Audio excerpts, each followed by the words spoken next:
ISIS আল কায়দা বাঁকুড়ার খাতড়ায় মীর আসিফ আলীর বাড়িতে গতকালই পৌঁছায় এনআইএ টিম। আইসিস আল কায়দা যোগে তল্লাশি এনআইএর। জঙ্গি যোগে আগেই গ্রেফতার করা হয় মীর আসিফ আলীকে। জঙ্গি সংগঠনের সঙ্গে আসিফের যোগাযোগ, এমনটা এনআইএ সূত্রে খবর। রাজ্যে জঙ্গি মডিউল তৈরির ছক আসিফের। সোশ্যাল মিডিয়ায় সংগঠনের জাল বিস্তার করেছে আসিফ। বাঁকুড়ার খাতড়ায় আসিফের বাড়িতে এনআইএ টিম। আসিফ আলীর বাড়ির লোকের সঙ্গে কথা এনআইএ।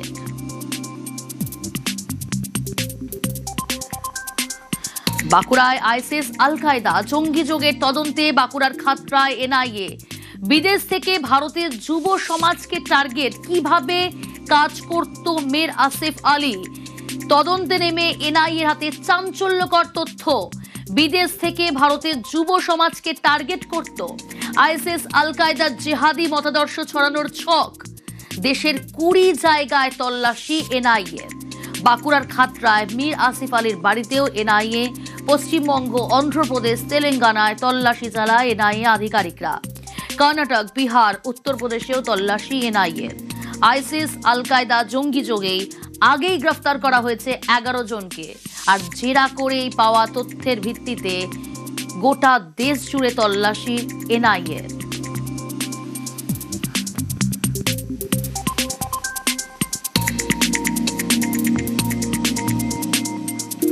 আমরা প্রথমে খবর পাইনি যে এটা এনআইএ টিম। আমরা দেখলাম যে এখন পেরিয়ে যাচ্ছিলাম, পেরিয়ে যেতে যেতে দেখলাম যে এখানে প্রচুর পুলিশ ফোর্স, এমনকি বাইরের থেকেও দেখলাম অনেক ফোর্স আছে, আমাদের এখানে থানা থেকেও অনেক ফোর্স আছে। এমনকি আমরা জানতে চাইলাম ব্যাপারটা, কিন্তু আমাদেরকে সেখানে কোনো রকম ভাবে এন্ট্রি দেওয়া হয়নি। আগের বছর একটা ঘটনা ঘটেছিল, সেই একটি ছেলে নাকি বাইরে অন্ধ্রপ্রদেশে কাজ করতো। সেই ছেলেটির ঘটনার জন্য সে ধরা পড়ে এবং কি সেই তদন্তের জন্য নাকি তারা এসেছিল। পরে আমরা এখানে লোকের মুখে শুনলাম এনআইএ টিম এসেছিল। পুরো নিয়োগ দুর্নীতিতে মাস্টার মাইন্ড সুজিত বসু। প্রাক্তন মন্ত্রী সুজিত বসু পুরো নিয়োগ দুর্নীতিতে মাস্টার মাইন্ড। ইডি সূত্রে এমনই চাঞ্চল্যকর খবর। তৃণমূল জমানার দমকল মন্ত্রীকে মূল অভিযুক্ত করে চার্জশিট জমা দিল এনফোর্সমেন্ট ডিরেক্টরেট। ইডির দাবি, দক্ষিণ দমদম পুরসভাতেই 340 জনের চাকরির সুপারিশ করেন সুজিত বসু। চাকরি পিছু 6 লক্ষ টাকা নেওয়া হয়। সুজিত বসুর হাত ধরেই পুরো দুর্নীতির 20 কোটি এসেছে বলে চার্জশিটে দাবি কেন্দ্রীয় সংস্থার।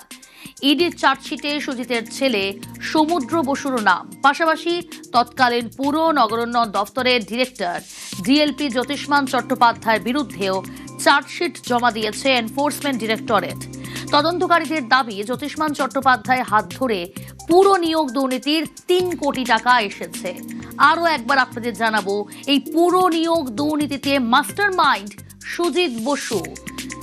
ইডির তরফ থেকে দাবি করা হয়েছে যে চার্জশিট জমা দেওয়া হয়েছে, সেখানে উল্লেখ, দক্ষিণ দমদম পুরসভাতেই 340 জনের চাকরির সুপারিশ করেন সুজিত বসু। চাকরি পিছু 6 লক্ষ টাকা নেওয়া হয়।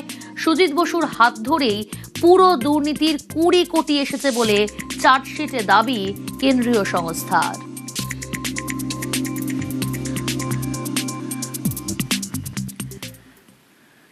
তৃণমূলের ব্যাংক অ্যাকাউন্ট সংক্রান্ত মামলার তদন্তে জাল গোটাচ্ছে ইডি। তদন্তে নেমে কেন্দ্রীয় এজেন্সি স্ক্যানারে তৃণমূলের আকাশ যাত্রা। গত কয়েক বছরে কোন বিমানবন্দর থেকে কোন সংস্থার চার্টার্ড বিমান বা কপ্টার উড়েছে তার তথ্য নিচ্ছে ইডি।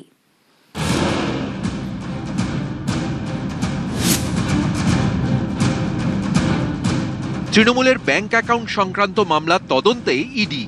কেন্দ্রীয় এজেন্সির র্যাডারে তৃণমূলের আকাশ যাত্রা। বিমানবন্দরগুলির কাছ থেকে তথ্য চেয়েছে ইডি। 2023 থেকে 2026 পর্যন্ত তথ্য তলব। কোন বিমানবন্দর থেকে কোন সংস্থার চার্টার্ড বিমান ও হেলিকপ্টার উড়েছে, এই চার্টার্ড বিমান ও কপ্টারে কতজন যাত্রী ছিলেন। ইডি সূত্রে দাবি, তৃণমূলের তহবিল তদন্তে এই তথ্য গুরুত্বপূর্ণ, কারণ নির্বাচন কমিশনের অডিট রিপোর্ট অনুযায়ী 2022 থেকে 2025 সালের মধ্যে আকাশ যাত্রায় তৃণমূল খরচ করেছে প্রায় 94 কোটি টাকা। 2023-24 সালে খরচ 56.33 কোটি টাকা। 2024-25 সালে খরচ হয়েছে 37.34 কোটি টাকা।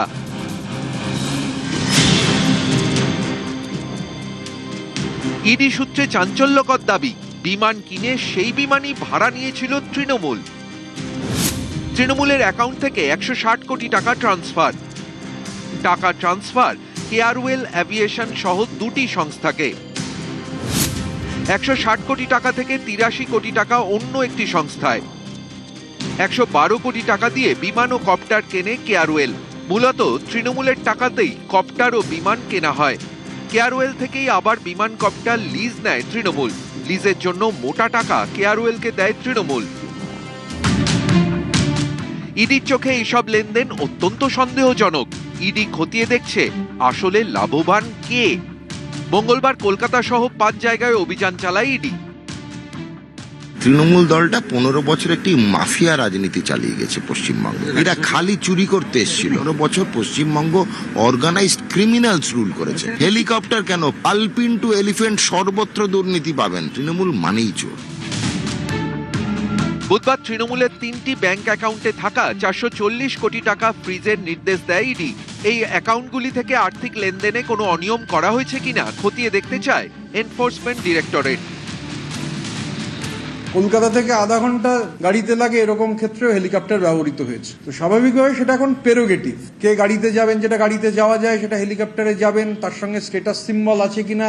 এখন তো আবার নতুন করে বোঝা যাচ্ছে যে এটা মানি লন্ডারিং এর একটা বিষয় রয়েছে, কালো টাকা সাদা করবার বিষয় রয়েছে, কারণ যে হেলিকপ্টার কিনেছে সেই আবার হেলিকপ্টারের জন্য ভাড়া দিচ্ছে। So this is a very serious case. Competent authority তারা হচ্ছে তদন্ত করলেই গোটাটা সামনে আসবে। আমি কিছুই জানি না, তবে ইডি আর সিবিআই বিজেপির দুই ভাই, কোনটা সত্যি কোনটা মিথ্যে তো জানি না। ইডি তো অনেক মামলা করেছে, একটা মামলায় কি কেউ দোষী সাব্যস্ত হয়েছে? একটা নথি দেখালে কিছু হয় না। তৃণমূল কংগ্রেসের দুই শিবিরে থাকা নেতারাই এর আগে একাধিকবার অভিষেক বন্দ্যোপাধ্যায়ের চার্টার্ড বিমান এবং হেলিকপ্টার ব্যবহার করা নিয়ে নানা প্রশ্ন তুলেছেন।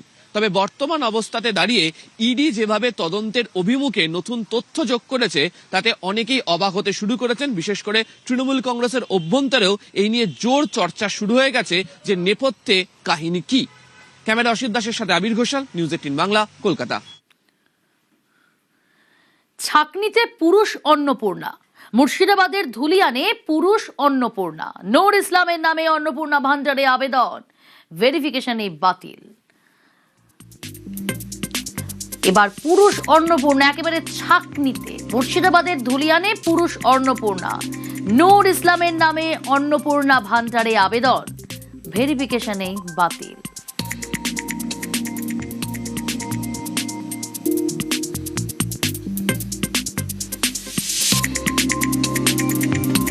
অনেক অ্যাপ্লিকেশন করেছি, তার মধ্যে সেদিন এত অতিরিক্ত ভিড় ছিল যে একটা মিস্টেক হয়ে গেছে। মিস্টেকের জন্য আমি সরি বলেছি। কি করব, মিস্টেক যখন হয়ে গেছে, কম্পিউটার অনলাইনে কাজ করতে গিয়ে একটা মিস্টেক হয়ে যাচ্ছে। আবেদনে ভুল হয়েছিল, স্ত্রীর বদলে স্বামীর নামে আবেদন, দাবি সাইবার ক্যাফের কর্মী স্বীকার করলেন তিনি। বদলের বাংলায় আর এক বদল, ভেরিফিকেশনই বাতিল পুরুষ অন্নপূর্ণার আবেদন। সরকারকে কালিমালিপ্ত করতে ষড়যন্ত্রের অভিযোগ বিজেপির। তৃণমূলের আমলে পুরুষ লক্ষ্মী ভান্ডার পেয়ে অভ্যস্ত। এখন যে বিজেপির সরকার প্রতিষ্ঠিত হয়েছে এটা তাদের মাথায় নেই। অন্নপূর্ণা যোজনা মানে টাকা পাওয়ার জন্য তারা আজকে এরকম করাপশন করেছে এবং সরকারকে কালিমালিপ্ত করার জন্য এরা প্রয়াস করছে। তৃণমূল জমানায় একের পর এক পুরুষের অ্যাকাউন্টে টাকা, পালাবদলের বাংলায় ধরা পড়েছে সেই ছবি। অবৈধ অনুপ্রবেশকারীরা তো পাচ্ছেন, তার সাথে সাথে হাজার হাজার তৃণমূল কংগ্রেসের নেতা যারা মহিলা নন বা এই কর্মসূচির আওতায় আসেন না, তারা লক্ষ্মীর ভান্ডার লুট করছেন। আমরা কাউকে ছাড়বো না। আমি ডিজিপি কে বলেছি সিট গঠন করতে, এসআইআর এর নাম বাদ যাওয়া এবং এই রাকিবুল, মুস্তাফিজুর, তারিকুলরা মিলে অন্তত 30 লক্ষ ফলস লক্ষ্মীর ভান্ডারের টাকা তুলছেন। কত হাজার কোটি টাকা আপনাদের জনগণের টাকা কিভাবে এরা লুট করেছে, এই লুটেরাদের পার্টি, এটা তার প্রমাণ। আমরা এদেরকে একেবারে গ্রাসরুট থেকে ক্র্যাকডাউন করব আইনের মাধ্যমে। গরিবের ভাত কেড়ে নিচ্ছে ডিম। দুর্নীতির অভিযোগে দিকে দিকে ডিম ছোড়ার ছবি। আতঙ্কে 2 মাস ধরে এলাকা ছাড়া একাধিক পঞ্চায়েতের প্রধান উপপ্রধানরা। এর জেরে বেশ কিছু জায়গায় শুরু করা যায়নি কেন্দ্রীয় সরকারের 125 দিনের কাজ। পঞ্চায়েতে প্রধানের কোনো হদিশ নেই, তারা বেপাত্তা। আর বিশেষ করে এই যে 100 দিনের কাজ ছিল সেটা 125 দিনের করেছে প্রধানমন্ত্রী, সেই কাজ চালু হচ্ছে না, প্রধান আসছে না। 100 দিনের কাজ আছে এখন, ওইগুলা কাজের জন্য সব জায়গায় কাজ চলতেছে, আমাদের এদিকে চলছে না, সেটা কারণ কি?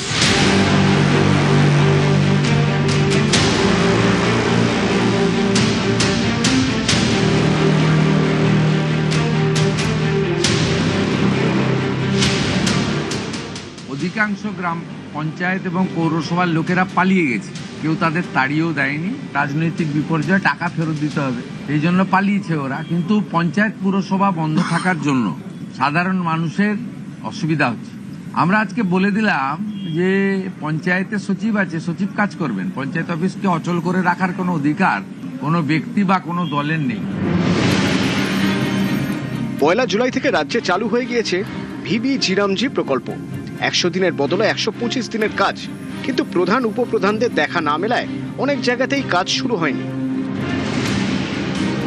বিজেপির দাবি, ডিমের আতঙ্কেই উধাও তৃণমূলের এই প্রধান উপপ্রধানরা। আমরা যা চুরি করেছি, বাইরে বেরোলে ডিম খাবো, মানুষ প্রশ্ন করবে।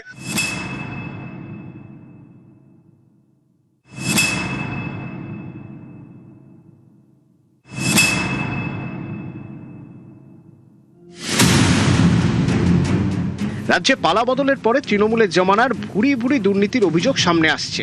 তৃণমূল নেতাদের দেখলেই ডিম ছুটছে ক্ষিপ্ত জনতা। বিজেপির দাবি, ডিম আতঙ্কে দেখা মিলছে না তৃণমূল পরিচালিত কয়েক হাজার গ্রাম পঞ্চায়েতের প্রধান উপপ্রধানদের। এর প্রভাব পড়েছে গ্রামে গঞ্জে। বেশ কিছু এলাকায় শুরুই করা যায়নি 125 দিনের কাজ। এই প্রকল্পের কাজ কোথায় হবে, কারা কাজ পাবেন, কাদের জব কার্ড দেওয়া হবে, এই সমস্ত বিষয় নিশ্চিত করেন পঞ্চায়েত প্রধান বা উপপ্রধানরা।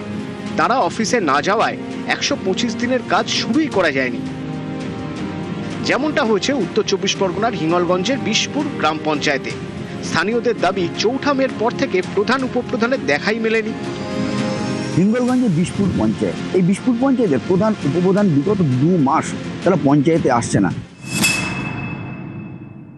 সারা রাজ্য জুড়ে এই যে 125 দিনের কাজে যে ঘোষণা হচ্ছে, সেই কাজ শুরু হয়েছে সর্বত্র, কিন্তু আমরা আমাদের এই বিশপুর গ্রাম পঞ্চায়েতে সেই কাজ এখনো শুরু করতে পারিনি। তার অপদার্থতা হচ্ছে বিশপুর গ্রাম পঞ্চায়েতের এই প্রধান উপপ্রধান, এরা এখনো পর্যন্ত উপস্থিত নেই বিশপুর গ্রাম পঞ্চায়েতে, যার জন্য সমস্ত কিছুর ব্যাপারে সাধারণ মানুষ বঞ্চিত হচ্ছে। ওই 100 দিনের 25 দিনের কাজ হচ্ছে না, এই যে আমাদের সমস্যা হচ্ছে। 125 দিনের কাজ শুরু হয়নি? না, শুরু হয়নি, এই সমস্যা। আপনারা কি চাইছেন? ও কাজ হোক, আমরা এইটা চাচ্ছি। কোনো কাজ এদের জন্য হচ্ছে না, যেহেতু প্রধান উপপ্রধান এনাদের তো একটা স্বাক্ষর লাগে। একই ছবি উত্তরবঙ্গেও। দার্জিলিং এর নকশালবাড়ি, এখানকার লোয়ার বাগডোগরা গ্রাম পঞ্চায়েতেও শুরু হয়নি 125 দিনের কাজ। অভিযোগ একই, পঞ্চায়েতে প্রধান উপপ্রধানের অনুপস্থিতি। 100 দিনের কাজ আছে এখন, ওইগুলা কাজের জন্য সব জায়গায় কাজ চলতেছে, আমাদের এদিকে চলছে না, সেটা কারণ কি? এনারা অনুপস্থিত থাকাতে আমরা কোনো লোকের পরিষেবা পাচ্ছে না। যেরকম পানীয় জল হলো, যেরকম পাড়ায় পাড়ায় 100 দিনের কাজ চালু হয়েছে, সেটাও হচ্ছে না আমাদের এখানটায়। আমি ভার্চুয়াল মিটিং করেছি সমস্ত প্রধানদের সঙ্গে। এই যে 3339 প্রধান, তার মধ্যে 2610 মতো প্রধান উপস্থিত ছিলেন আমার ভার্চুয়ালি। আমি বলেছি তাদেরকে, আপনারা এসে কাজ করুন। একটা মৃত্যুর জন্য সার্টিফিকেট লাগে, নাহলে মরা পড়ানো যায় না। সরকারি প্রকল্প, সেখানে সার্টিফিকেট লাগে, যদি না পায় তো মানুষের সমস্যা হবে। পঞ্চায়েত ব্যবস্থাটা এত গুরুত্বপূর্ণ আর এত অধিকার দেওয়া হয়েছে পঞ্চায়েতের হাতে, আর তারা বাড়িতে বসে আছে, কেউ পালিয়ে গেছে। তাই আমি আহ্বান করেছি, আপনারা আসুন, সমস্যা হলে আমরা দেখব, পুলিশ প্রশাসন সহযোগিতা করবে। আমার এমএলএদের বলেছি সহযোগিতা করতে, যাতে কাজটা হয়, মানুষ যাতে পরিষেবা পায়। অনুপম শাহ, বিশ্বজিৎ মিশ্র, নিউজ 18 বাংলা। পূর্ব মেদিনীপুরের রামনগরে 70 ঊর্ধ্ব তৃণমূল নেতাকে ডিম মারলেন বিজেপি নেতা। পঞ্চায়েত সমিতি তৃণমূলের পূর্ত কর্মাধ্যক্ষকে ডিম ছোড়াকে সমর্থন করছে না রাজ্য বিজেপি।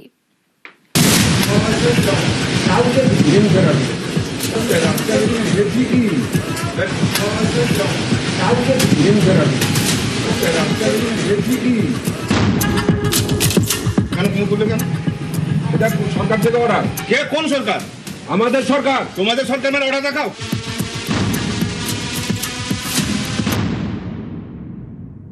ডিম ছোড়া, গোবর ছোড়া এগুলো পার্টির কর্মসূচি নয়, এগুলো আমরা চাই না।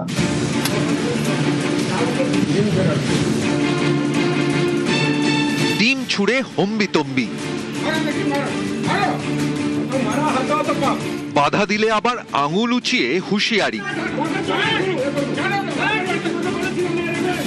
রাজপথে দাপট দেখাচ্ছেন যে বীরপুরুষ, তার নাম সুব্রত জানা। ইনি পূর্ব মেদিনীপুরের রামনগর 2 নম্বর পঞ্চায়েত সমিতির বিরোধী দলনেতা। যাকে ডিম ছোড়া হলো তিনি রামনগর 2 নম্বর পঞ্চায়েত সমিতিরই তৃণমূলের সদস্য। বছর 75-এর পূর্ত কর্মাধ্যক্ষ মানস দাস। প্রায় 15 বছর ধরে পঞ্চায়েত সমিতির সদস্য। ডিম ছুঁড়ে হম্বিতম্বি, প্রশ্নের মুখে আবার আজব দাবি, এ নাকি সরকারি নির্দেশ।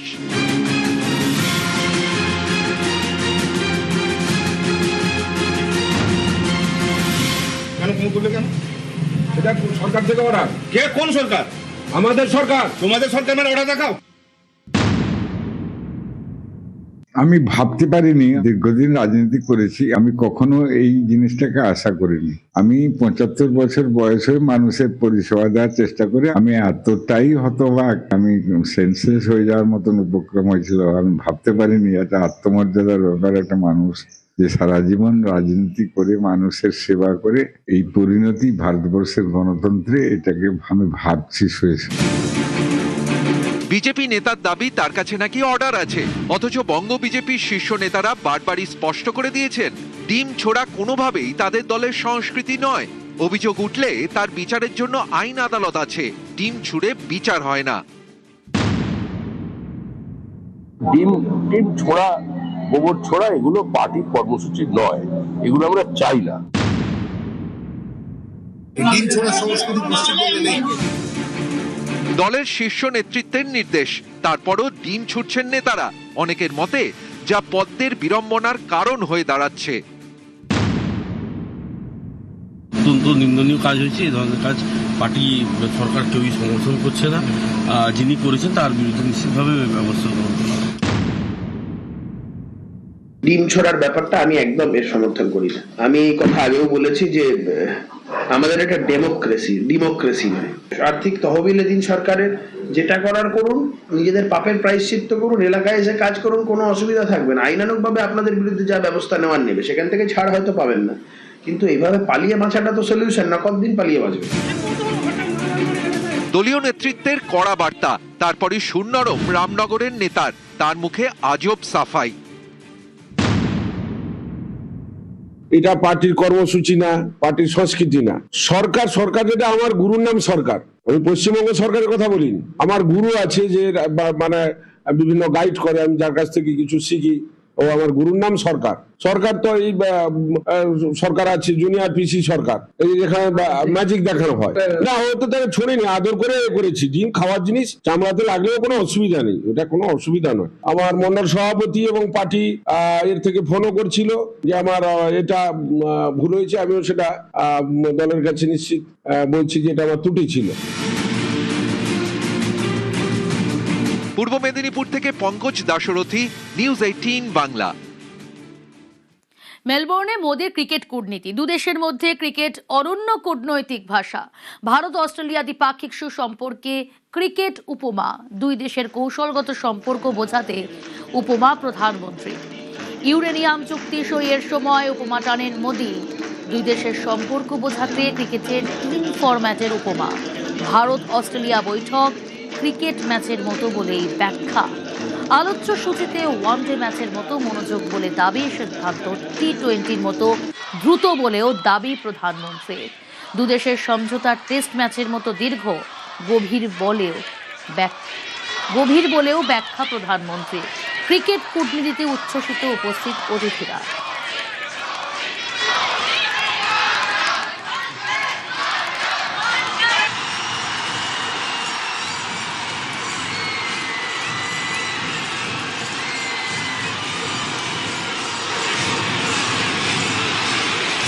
स्पोर्ट्स की बात न करना वैसा ही होगा जैसे क्रिकेट में टॉस के बाद मैच ही शुरू न करना। क्रिकेट भारत और ऑस्ट्रेलिया के रिश्तों की अपनी डिप्लोमेटिक लैंग्वेज है, इसलिए हमारी मीटिंग्स भी क्रिकेट जैसी लगती है। एजेंडा वनडे जैसा फोकस है, डिसीजन T20 जितने तेज है और पार्टनरशिप टेस्ट मैच जितनी लंबी और गहरी।